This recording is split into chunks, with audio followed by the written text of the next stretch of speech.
low self-esteem, things like suicide, things like mental health, things like family dysfunction.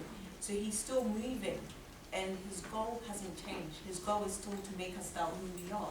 So although he may have a different suit on, the agenda is still the same. And I find it so heartbreaking when I see so many young people in our generation today so lost, not knowing where to go, not knowing what their purpose is in life. And I feel like God has really put a desire in my heart, and I think that part of the reason is because of my own personal experiences. And I know even in my own personal life, the enemy has really tried me, and he nearly got me, but God really rescued me. And even just to share a little bit about my own testimony, so I was born in Ghana, and I lived with my nan. So from what I was told, my dad came on holiday to Ghana, met my mum, they liked each other, they decided to get together, they had me. And then my dad came back to the UK where he lived, but he left me with mum. Now when he came here, he done mum's papers, which meant that she can come and join him here, but she couldn't bring me because I was only 6 months old at the time. So she then went to my nan and she said to her, can you look after Pam? When I get a chance, I'll come. But my nan was like, it's your child, it's your responsibility. So she then took me to my great-grandmother. But where my great-grandmother lived, the environment wasn't too good. So the agreement was that if my great-grandmother can live in my nan's house, then I can stay as well. So I always say that I lived in my nan's house, but my great-grandmother raised me. So long story short, I met my dad for the first time when I was 10 years old. So he came to Ghana on holiday, and I remember being picked up by my uncle, which I thought was very weird because I always walked home by myself. And I remember looking at this man like, oh, I recognize you from somewhere, but I can't quite place your face. It took like a good 10-15 minutes. Oh my gosh, that's my dad, that's my dad. So I got so excited, gave him a hug, we went away for a bit, and I met my paternal side of the family, and then he came back to the UK. Approximately a year after that, my mum also came to Ghana. So this was the first time I met my mum consciously, because when she left me, I was very young. And I remember my auntie taking me to her house where they told me she was there. I remember searching in all the bedrooms, and I found her in this room, giving her a hug, so overjoyed and crying, and she just looked perfect. She just looked like how I imagined her to be, her personality. We just gelled so well.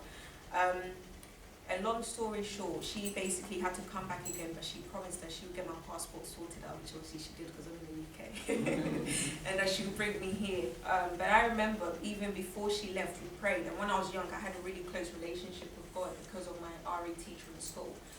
So when we prayed, I remember seeing a vision, and in the vision, God showed me my passport, so I knew that I had already got my citizenship before it even happened.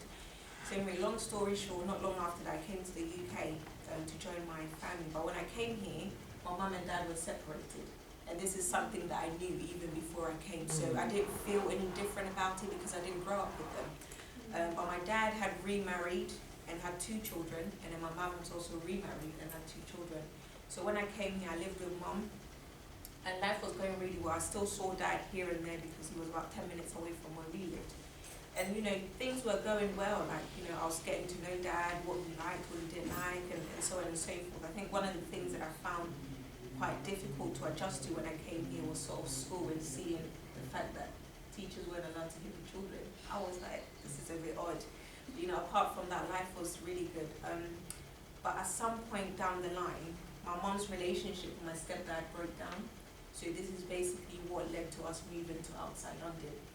Now when we were in the process of moving, mum's friend helped us move. There was a guy who basically knew mum, helped us move, helped us get settled and everything.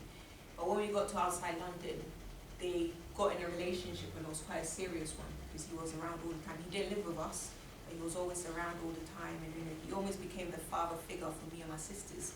Because when we moved, my contact with dad sort of fizzled away a little bit. And even around this time was the first time that me and my sisters got to experience what it felt like to be children of a single parent. And when I say that, I don't mean in a negative way, because my mum worked so hard, we never lacked anything. But what I mean by that is that we would do things that society often deemed as a man's job, so like paint the walls or fix the broken washing machines and so on and so forth. And life was going well, but here and there you'd hear mum make these comments like, well, you don't need a man, and men are useless, and that was coming from a place of pain. So as time went on, I began to adopt some of her views as my own because it matched with the type of relationship I had with my dad, which was that he'd call me around Christmas or birthday, and that's about it really. So life was still going well, and then at some point, my mum basically accused me of having sex with her partner. So that basically meant that mine and her relationship just went downhill. And bearing in mind, this was about 6 years into us bonding and, meeting each other and starting a relationship. And things just got really chaotic from there. And although I still had her physically, I felt like I had lost her emotionally. Because a lot of the things that we used to do together, like our hair, our makeup, and going shopping, we didn't have any of that anymore. And things really got from bad to worse. So much so that she actually ended up getting a stroke through all the chaos. And at this point, I held a lot of resentment in my heart towards my dad as well, because I kept thinking, well, maybe if you made more of an effort, or if you tried to get to know me a bit more, you'd know that maybe something wasn't right. I didn't feel like I could speak to him because I didn't really know him. I didn't feel like I can speak to my aunties because for so long, it had felt like their relationship with my mum was very up and down. So going to them would have felt like I was betraying mum at the same time. So I felt very isolated, very alone, and I was now in a position of having to care for mum, even though I had a lot of resentment and unforgiveness in my heart towards her. But even though at that time, I didn't feel that God cared about me, He really done something great. Miracle, a literal miracle. That was the first time I'd seen a miracle. I remember mum was in bed, unable to move, half the side of her body was paralyzed, and we had some elders come over, prayed, and she was able to walk and talk again. And I said, God, this is amazing, but I don't know if you care about me, because I keep crying to bed saying to you, give me money to buy a lie detector test, or, let the truth come out, or something, so that the relationship can, and I didn't hear anything. But I just felt very odd about it, because it's like, God, I've experienced you as a child, but I'm not hearing from you. So with that being in mind, it was like I now only saw God as the Almighty God who He told the huge stuff to, but He didn't hear about me. And that was really my perception of God moving forward. But even through all of that, because I wasn't getting the emotional stability that I needed at home, I ended up seeking that from somebody else. Now this guy that I met, I just met him randomly one day after college. He was sort of walking up the stairs waiting for me, and he introduced himself, and long story short, most days I'll go and see him because I just didn't want to be at home. Home didn't feel comfortable anymore. So I'll spend so many times, just seeing him back and forth, and eventually he actually told me that the reason why he was in that town that I was in is because he was waiting a prison trial for dealing heroin. So even though he told me this and I knew this guy was no good, in an African home, if you're dealing with drugs, it has to be pharmacy. It cannot be drugs. It just can't be. So I knew this guy wasn't the one for me, but I still entertained that relationship because when I was with him, I wasn't thinking about him. And although I never opened up my mouth to say, hey, I'm struggling here, I'm suffering here, subconsciously, he became my emotional safety. I had formed a soul tie with him because when I was with him, my emotions were being massaged, so I submitted my will to it. So many times I'll see him, and I remember one night, I gave myself to him, and then I said to him, oh, I bet you're one of these guys who don't call girls back. And he said, oh, I'm not going to do that. And long story short, I didn't hear from him again. So I remember even going through this process, sort of battling, do I speak up, do I not? But one of the things that always kept me silent was the fact that a lot of the time in DMV communities, there's this idea that you don't talk about what's happening. What happens in a family stays in a family. You don't air your dirty laundry. So that was one of the main reasons why I didn't come out or even ask for help. And another reason was that what if I told you and you didn't believe me? I would still have to relive the same emotional burdens that I'm going through with mum, and that really wasn't a risk I was willing to take. So long story short, I knew I was getting into uni and I was really excited. I packed my things 6 months early because I just wanted to be out of home and needed space. So one day I was just there chilling and my phone rings, and then when I picked up, I'll call him Jordan. It was this guy called Jordan, and he was saying to me, I'm sorry I couldn't call you back. The same night you were meant to come see me, I got arrested, I'm in prison. But we kept communicating back and forth because my soul was attached to him. Subconsciously, he was my safety. So even after I went to uni, I remember one time he called me again. He said he's been caught with my phone, so his time has been extended.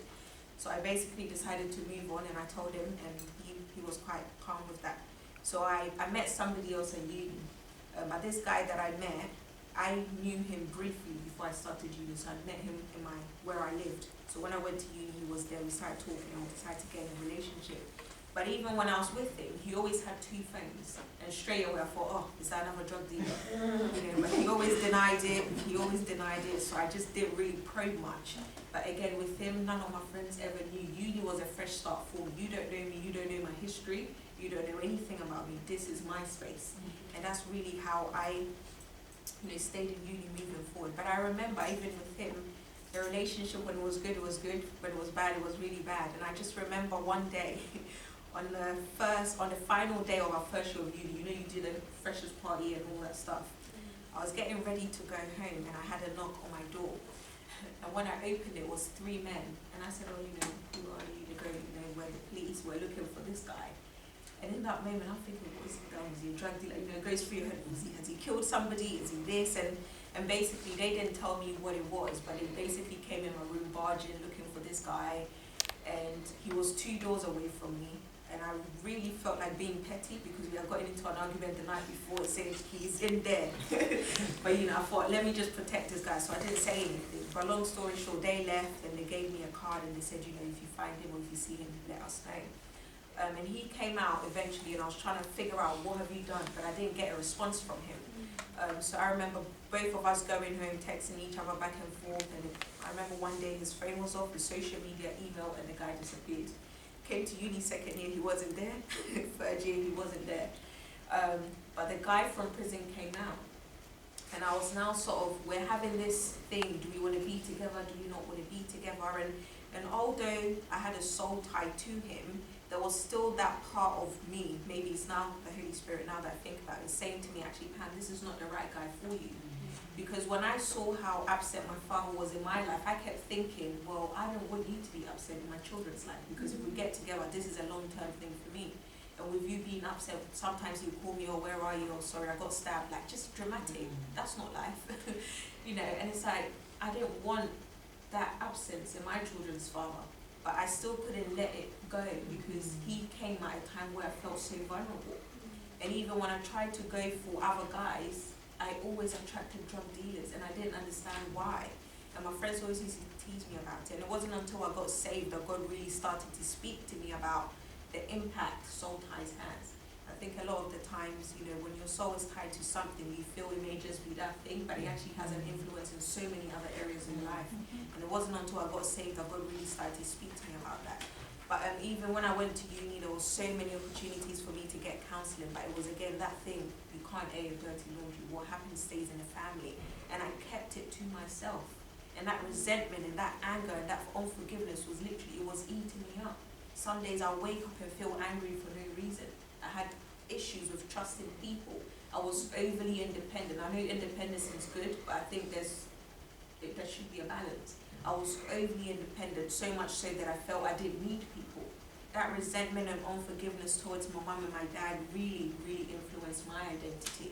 And it wasn't until I found God or God found me that he really started to work on me in terms of my healing.